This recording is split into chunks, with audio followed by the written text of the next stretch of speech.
Bienvenidos a otro capítulo de Modo Anécdota on SE.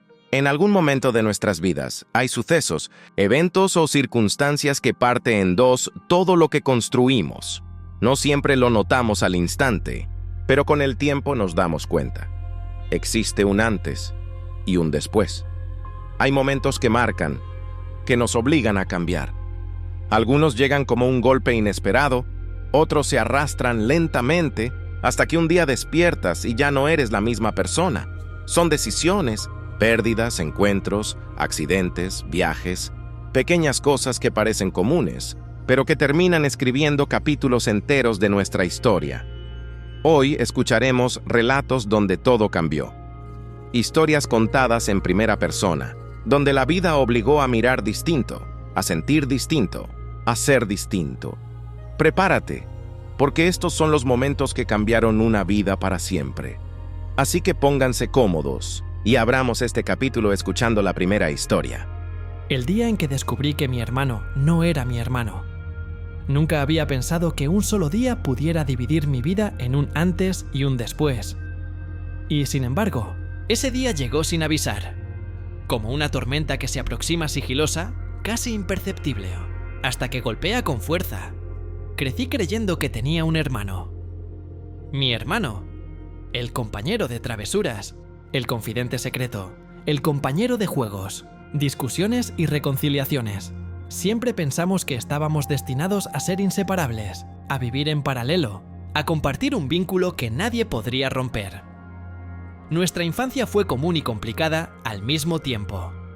Mi hermano, a quien llamaré Juan, y yo compartíamos la habitación más pequeña de la casa, con 2 camas y una vieja lámpara que parpadeaba. Él siempre era más inquieto, más travieso, yo más reservado, más observador. Éramos un equilibrio extraño, complementándonos sin darnos cuenta. Nunca hubo secretos entre nosotros, o eso creía. Crecimos rodeados de comentarios familiares que, en aquel entonces, no significaban nada. Mi abuela solía decir: salió a otro lado de la familia, pero es igual de travieso. Yo reía, porque me parecía una broma inocente. Nunca me pregunté qué quería decir con otro lado de la familia. Nunca pensé que podría significar algo que cambiaría todo. Los años pasaron, la adolescencia nos acercó y nos alejó en ciclos. Juan comenzó a tener su propio grupo de amigos. Yo me refugié en los libros y en mis dibujos, pero siempre volvía a nuestra habitación. Siempre terminábamos compartiendo secretos hasta tarde en la noche, hasta ese día. Fue una tarde gris, sin sol, con la lluvia golpeando los cristales como tambores distantes. Recuerdo que estaba sentado en el sillón del living, leyendo, cuando mamá entró con un semblante extraño. Sus ojos tenían un brillo que no podía identificar. Ni tristeza, ni enojo ni alegría, solo algo que no entendía. «Necesitamos hablar», dijo. Y así simple, comenzó todo. Nunca había escuchado a mi madre decir eso con esa gravedad. No hubo preámbulos, no hubo introducción, solo la frase que detuvo mi mundo. «Juan, no es tu hermano biológico». Al principio, no entendí. Repetí la frase en mi mente como si fuera un acertijo imposible. «No es tu hermano biológico». ¿Qué significa eso? Mamá suspiró y se sentó frente a mí. Me miró con esa mezcla de culpa y protección que los padres tienen cuando saben que van a romper algo en ti para protegerte, aunque tú no lo sepas todavía. Tu padre tuvo otra relación antes de conocernos. Juan es hijo de esa relación. Nunca quisimos que esto te afectara, pero creemos que ya es hora de que lo sepas. El mundo se me vino encima. Todo lo que creí cierto se tambaleó. Miré a Juan, que estaba en la habitación contigua, y de repente lo vi con otros ojos. El mismo rostro, el mismo cuerpo, pero ahora con un misterio que lo hacía distinto, distante, casi inaccesible. Durante días me costó dormir. Me preguntaba qué significaba ser hermano, si todo lo que habíamos vivido era mentira, si él me había querido de la misma manera, o si también sentía que había algo entre nosotros que no encajaba. Me acerqué a Juan una tarde, mientras él jugaba videojuegos. No dije nada al principio, solo lo miré, observando sus movimientos, sus gestos. Finalmente, me armé de valor. Juan.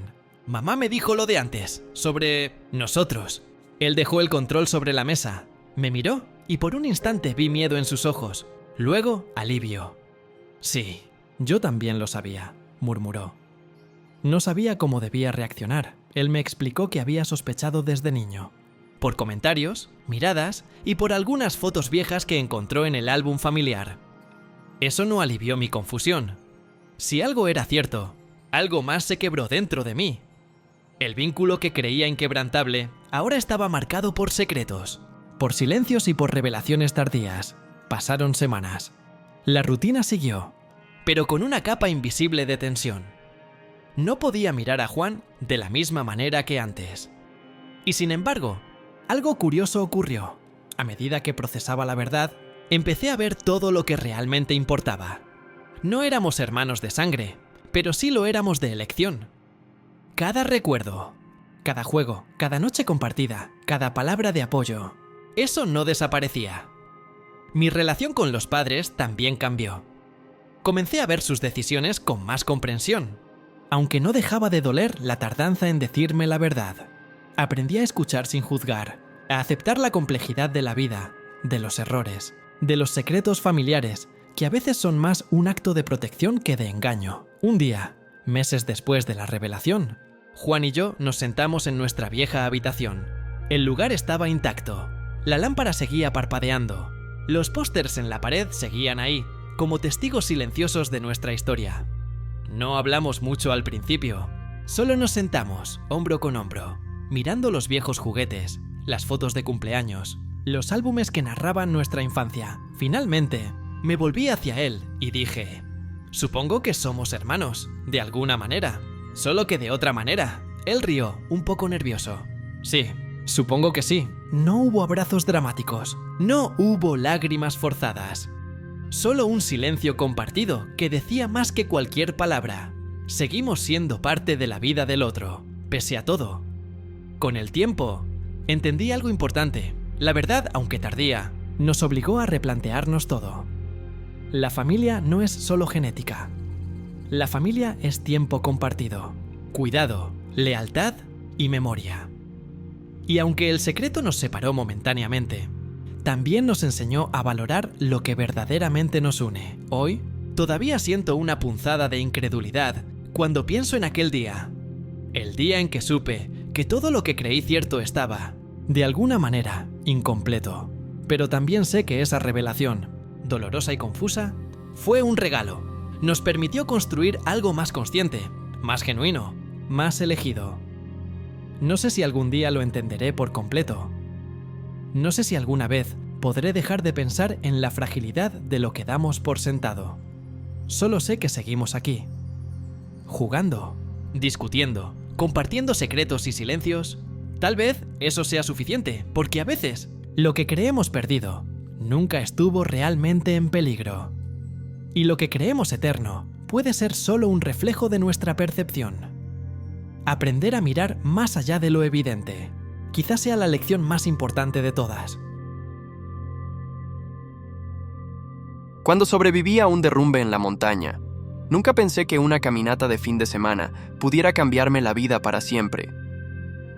Para mí, la montaña siempre había sido un refugio, un lugar donde el tiempo se ralentiza, donde los problemas cotidianos parecen más pequeños.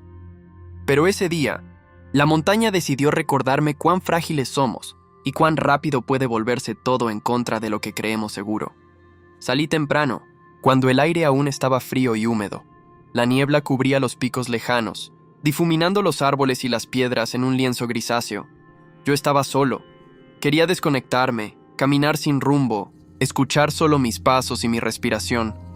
Nunca imaginé que esos pasos me llevarían al límite. El sendero era empinado, con piedras sueltas y raíces que se enredaban como serpientes dormidas. Me apoyaba en el bastón que había traído, un compañero silencioso que me daba estabilidad. Caminaba despacio, disfrutando del silencio y del frío. Cuando escuché un crujido, al principio lo ignoré. Pensé que era un árbol viejo, o una rama que cedía bajo su propio peso, pero el crujido se volvió más fuerte, más insistente, y entonces vi cómo una sección de la ladera comenzaba a ceder. El derrumbe fue casi instantáneo. rocas, tierra y polvo comenzaron a deslizarse hacia abajo, un torrente de fuerza imposible de detener. Mi primer instinto fue correr, pero sabía que no bastaría. El miedo me paralizó, y al mismo tiempo, un extraño enfoque me invadió. Debía moverme, debía sobrevivir. Corrí en zigzag, tratando de esquivar los pedazos más grandes, saltando sobre piedras que caían como proyectiles. El ruido era ensordecedor, mezclado con mi propio corazón golpeando en mis oídos.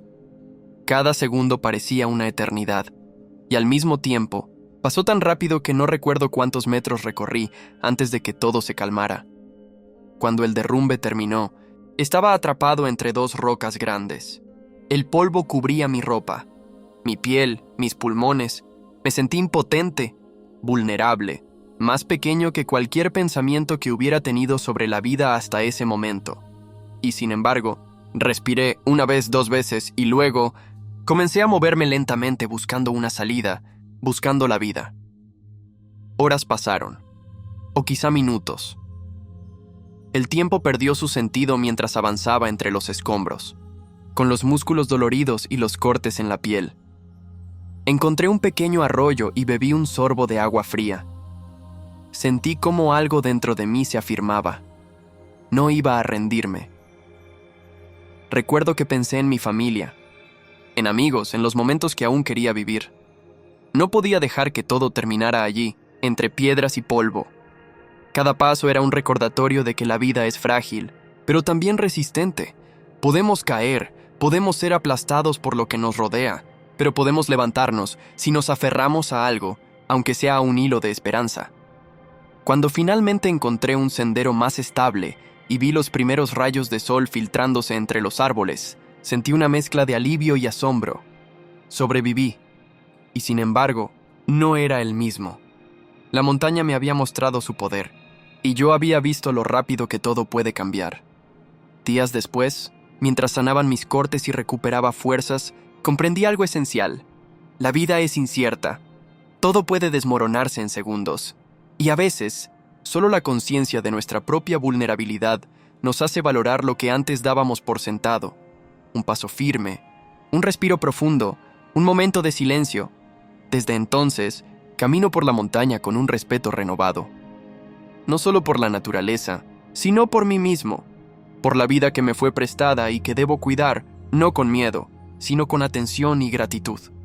No sé si podré olvidar aquel derrumbe, y tal vez no quiera, porque en medio de la destrucción aprendí algo que ninguna enseñanza previa me había mostrado, que sobrevivir no es solo escapar de lo peligroso, sino comprender que cada momento tiene un valor que no se puede medir hasta que lo pierdes casi por completo. La montaña sigue allí, implacable y silenciosa, y yo sigo caminando, consciente de su fuerza, consciente de mi fragilidad, y quizá eso sea suficiente. ¿Cómo perdí todo en un incendio y empecé de cero? Nunca olvidaré la noche en que lo perdí todo. No era solo una casa, no era solo un espacio físico lleno de cosas. Era un refugio, un compendio de recuerdos, de risas, de noches interminables, de pequeños secretos que creíamos solo nuestros. Y en cuestión de minutos, todo desapareció. Todo comenzó como una tarde normal de invierno. El frío hacía que me acurrucara en mi sillón favorito, una taza de café humeante entre mis manos, con el sonido de la lluvia golpeando los cristales. Nunca sospeché que esa normalidad era solo la calma antes de la tormenta. Recuerdo que el primer olor me despertó. Al principio pensé que era humo de la chimenea, un aroma quemado que a veces se escapaba de las brasas, pero pronto me di cuenta de que era diferente, más intenso, más cercano. Me levanté y sentí el calor que se filtraba desde la cocina. Un destello de luz roja danzaba en la pared, reflejando llamas que devoraban todo a su paso. El pánico me paralizó al instante. Las piernas temblaban. La garganta se cerraba. Recuerdo que lo primero que pensé fue, no puede ser. Intenté correr hacia la puerta, pero el humo me golpeó como un muro invisible. Cada paso era un esfuerzo sobrehumano, cada respiración un desafío. Grité con todas mis fuerzas. esperando que alguien me escuchara, pero estaba sola. Y la soledad, combinada con el fuego que avanzaba rápidamente, era una mezcla que parecía imposible de soportar. Corrí hacia mi habitación, tratando de salvar algo, cualquier cosa que me recordara quién era. Las fotos de mi infancia, los libros que había acumulado durante años, cartas que nunca envié y objetos que guardaban historias pequeñas pero importantes. Todo estaba en peligro. El calor quemaba mis manos. La desesperación se mezclaba con el dolor físico, y por un instante pensé que no saldría de allí. Finalmente, logré abrir la ventana. El frío de la noche me golpeó como un recordatorio de que estaba viva.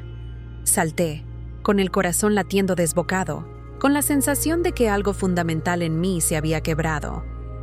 Miré hacia atrás y vi cómo el fuego devoraba lo que había sido mi hogar, y con él, parte de mi historia, de mi identidad. Pasaron semanas antes de que pudiera dormir sin pesadillas. El incendio me dejó sin casa, sin pertenencias, y lo más difícil, sin el sentido de seguridad que había dado por sentado. Pero también me dejó algo que no esperaba, una oportunidad de reconstrucción.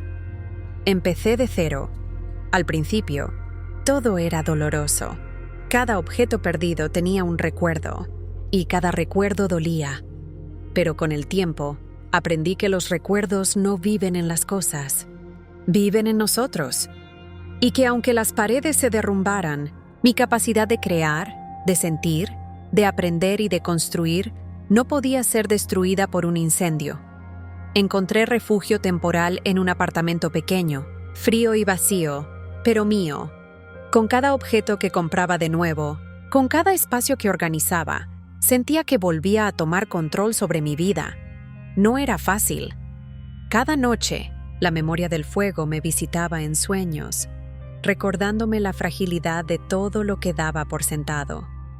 Pero también me enseñaba resiliencia, paciencia y gratitud.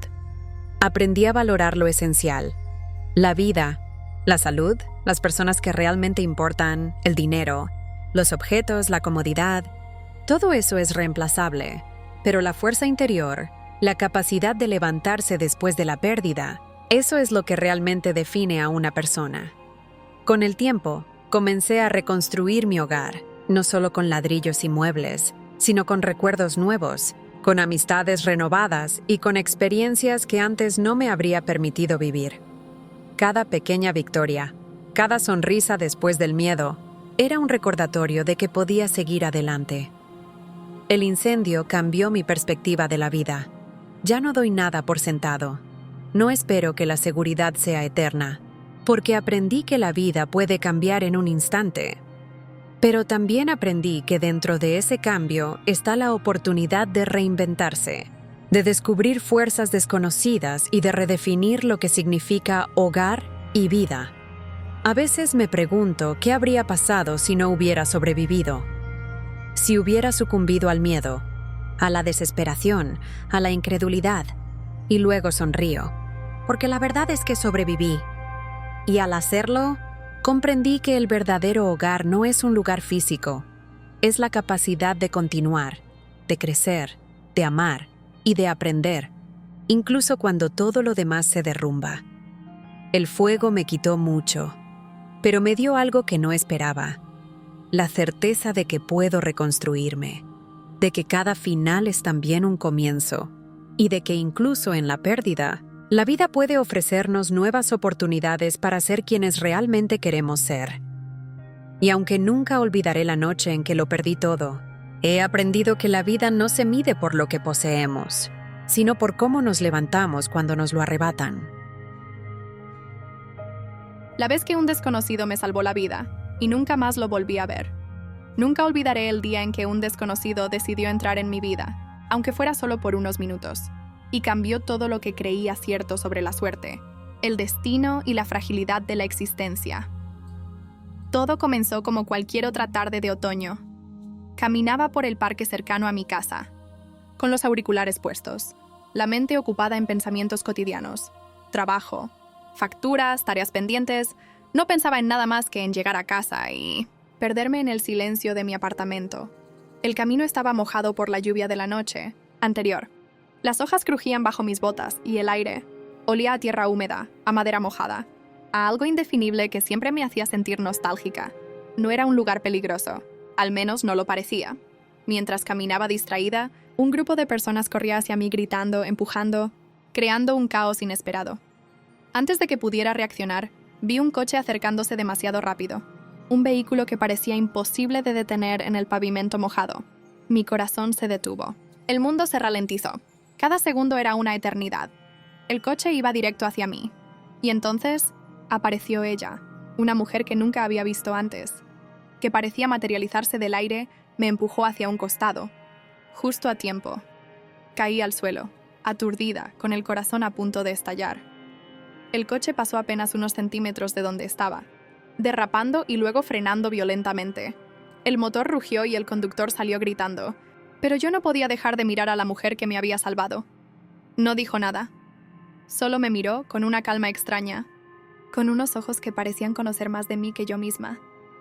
Asentí con la cabeza, sin palabras, sin poder articular nada que tuviera sentido. Ella simplemente desapareció entre la multitud, como si nunca hubiera estado allí. Pasaron semanas antes de que pudiera asimilar lo ocurrido. No conocía su nombre. No sabía nada sobre ella, y sin embargo, su acción me perseguía, no con miedo, sino con una sensación de deuda invisible, de agradecimiento profundo y silencioso. Comencé a recordar pequeños detalles que antes habría ignorado. Su manera de moverse, la firmeza con la que me empujó, el instante exacto en que lo hizo, sincronizado con la caída de una hoja que flotaba en el viento, era imposible, y sin embargo fue real. Esa experiencia cambió mi manera de ver la vida. Me di cuenta de lo frágil que es todo, de lo impredecible que puede ser un instante, de lo que significa estar en el lugar correcto en el momento correcto, y cómo un desconocido puede convertirse en un héroe sin esperar nada a cambio. Nunca volví a ver a aquella mujer. Busqué en el parque, pregunté a transeúntes, revisé cámaras de seguridad, pero fue inútil. Curiosamente, eso no me frustró tanto como podría haberlo. Hecho, su misterio se convirtió en un recordatorio constante, de que la vida no siempre da explicaciones, que hay actos de bondad que trascienden la lógica y que algunos encuentros están destinados a permanecer como un eco, un susurro que nos acompaña sin revelar nunca su origen. Desde aquel día, empecé a caminar diferente, más atenta a lo que me rodea, más consciente de que cualquier momento puede ser decisivo. Aprendí a valorar cada gesto, cada mirada, cada segundo, porque todo puede cambiar en un instante, y a veces ese cambio viene de alguien que ni siquiera conocemos. Pienso en ella a menudo. Me pregunto quién era, qué vida llevaba, si alguna vez pensó en mí después de aquel momento. Y aunque nunca tendré esas respuestas, el recuerdo de su presencia me acompaña. Me recuerda que la vida, con toda su fragilidad y belleza, siempre tiene una manera de sorprendernos, que existen fuerzas invisibles, coincidencias que parecen imposibles y actos de bondad que no esperan reconocimiento. Nunca olvidaré aquel día, ni a la desconocida que me salvó la vida, ni la sensación de que el mundo puede ser, al mismo tiempo aterrador y milagroso, ni la certeza de que, aunque no la volvamos a ver, algunas personas dejan una marca imborrable, invisible pero real, que nos transforma y nos guía. Quizá nunca sepa su nombre, quizá nunca la vea de nuevo, pero la vida me enseñó que eso no importa. Lo que importa es lo que hacemos con los segundos que nos regalan, y cómo, en medio de lo inesperado, aprendemos a seguir adelante, más conscientes, más agradecidas y tal vez más humanas. Y así termina nuestro capítulo de hoy, en modo anécdota ONSE. Hoy escuchamos historias que, de formas distintas, nos recordaron lo impredecible que puede ser la vida. Momentos que nos cambian sin previo aviso, que nos obligan a replantearnos quiénes somos, en qué creemos y a quiénes elegimos a nuestro lado. Cada relato nos mostró que la vida es un tejido de instantes, algunos dolorosos, otros milagrosos, que lo que creemos seguro puede desmoronarse en un instante, pero que dentro de ese caos también hay oportunidad, aprendizaje y resiliencia, que los vínculos, la gratitud y la conciencia de cada segundo que vivimos son, al final, lo que nos define. No todas las respuestas llegan, y no todos los finales son claros. Pero tal vez no se trata de entenderlo todo. Tal vez se trata de aprender a caminar con atención, de valorar lo que tenemos, de reconocer la belleza incluso en los momentos que nos cambian para siempre. Gracias por acompañarnos en este capítulo de Modo Anécdota 11. Si te gustó, no olvides dejar tu comentario y suscribirte para no perderte los próximos relatos basados en experiencias de la vida real. Espero que estas historias te hayan hecho sentir, reflexionar y mirar tu propia vida con nuevos ojos, porque, al final, todos estamos viviendo momentos que, aunque parezcan pequeños, pueden definirnos de maneras que ni siquiera imaginamos. Y mientras sigues con tu día, piensa en esto: cada instante es una oportunidad, cada encuentro puede ser un milagro, y cada historia que escuchamos nos recuerda que, aunque la vida sea incierta, siempre vale la pena vivirla. Nos reencontramos en el próximo capítulo con nuevas voces, nuevas historias y más reflexiones. Nos vemos en la próxima anécdota.